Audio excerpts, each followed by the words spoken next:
नमस्कार. अँटिडोटमध्ये आपण नेक्स्ट बघणार आहे क्लोरीसिस्टामाइन. ठीक आहे.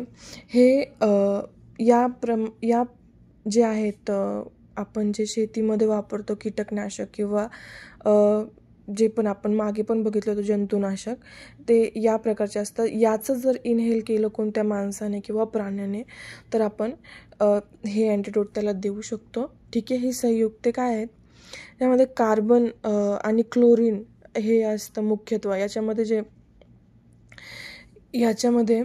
जे आपण याचं जे रासायनिक सूत्र आहे ते कार्बन आणि क्लोराईड मिळून बनतं. ठीक आहे.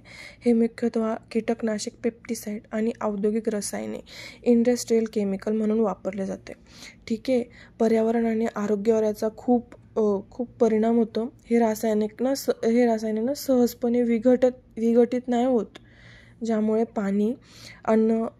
माती, पाणी आणि अन्न साखळी ते साठून राहतात. ठीक आहे. याचे आरोग्यावर दुष्परिणाम काय होतात, दीर्घकाळाच्या संपर्कात जर असलं ना तर कॅन्सर होऊ शकतो, नर्वस सिस्टीममध्ये नुकसान होऊ शकतो, हार्मोन इम्बॅलन्स होऊ शकतं. ठीक आहे. याच्या जैवसंचयन हे शरीरात साठून राहतात आणि अन्न साखळीच्या उच्च स्तरावर किंवा प्राण्यांमध्ये अधिक प्रमाणात आढळतात.